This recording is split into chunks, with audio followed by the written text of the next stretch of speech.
डर के मारे उसे उस हादसे को याद करने में भी दिक्कत हो रही थी।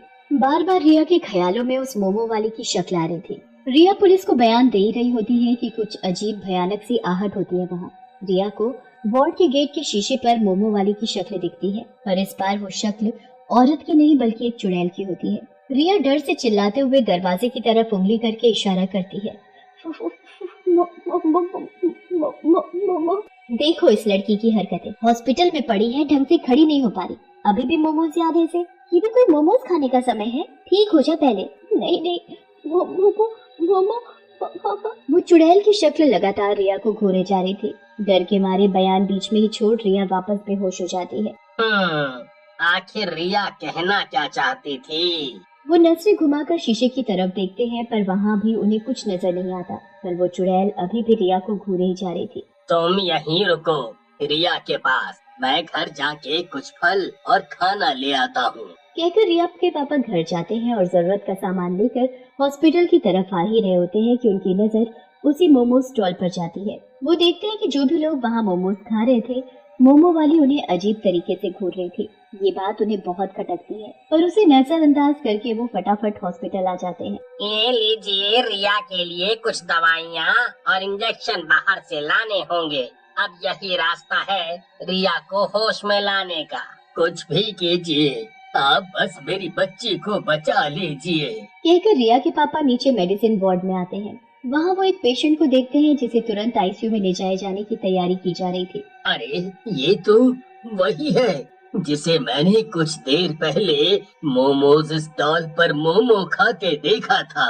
तभी उसके ख्यालों में मोमोज वाली का चेहरा आता है। और वो मोमोज वाली भी तो बड़ी अजीब थी। मोमोज खाते हुए लोगों को ऐसे देख रही थी जैसे कच्चा चबा जाएगी। अब उन्हें कुछ शक होने लगता है। और रिया भी तो मोमो खा रही थी। देखा जाए तो जिस रास्ते पर मोमो स्टॉल है वही रोड रिया के कॉलेज को भी जाता है। अब रिया के पापा के दिमाग में ये गुत्थी सुलझने लगती है। वो डॉक्टर का मंगवाया सामान लेकर जाते हैं। डॉक्टर रिया को इंजेक्शन देते हैं और कुछ घंटों में उसे होश भी आ जाता है। रिया, अच्छा एक बात बताओ, उस दिन रोड वाले मोमोज स्टॉल से क्या तुमने मोमोज खाए थे? हाँ पापा, खाए थे, पर उस औरत की नजरें अजीब थी। फिर रिया के पापा वहाँ आए हुए बाकी पेशेंट के घर वालों से बात करते हैं और सबका जवाब एक ही पाते हैं। अब वो बेचैन होने लगते हैं। अब मुझे समझ आ गया सब कुछ क्या और कैसे हो रहा है। वो वापस मोमो स्टॉल पर जाते हैं। उस औरत को थोड़ी दूर से छुप कर देखते हैं। सारे ग्राहकों के जाने के बाद वो मोमोज वाली एक चुड़ैल का रूप ले लेती है। हर दिन शिकार बनोगे तुम लोग। या तो मरोगे या मोमोज खाना ही भूल जाओगे। मोमोज क्या है दुनिया में, तहलका ही आ गया हो। अब खाओ मोमोज। ये देखकर तो मानो रिया के पापा के होश खो जाते हैं। मतलब मेरी बेटी ने एक चुड़ैल के मोमोज खाए थे और जितने भी लोग आजकल हादसे में मर रहे हैं वे सब भी मोमोज वाली चुड़ैल के हाथ के मोमोज खा के हॉस्पिटल में एडमिट हो रहे हैं। रिया के पापा उन पेशेंट्स के घर वालों को इकट्ठा करते हैं और पुलिस के साथ बैठकर सारी बातें बताते हैं।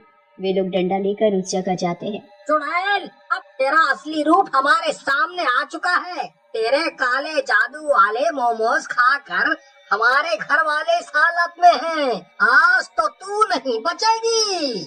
है तुम लोग मेरा कुछ नहीं बिगाड़ सकते। जाओ जाकर अपने घर वालों को बचाओ जो मौत के मुंह में झूल रहे हैं। ये सुनकर वो लोग गुस्से में आ जाते हैं और डंडों से उसका स्टॉल तोड़ देते हैं और उसे भी पीटना शुरू कर देते हैं।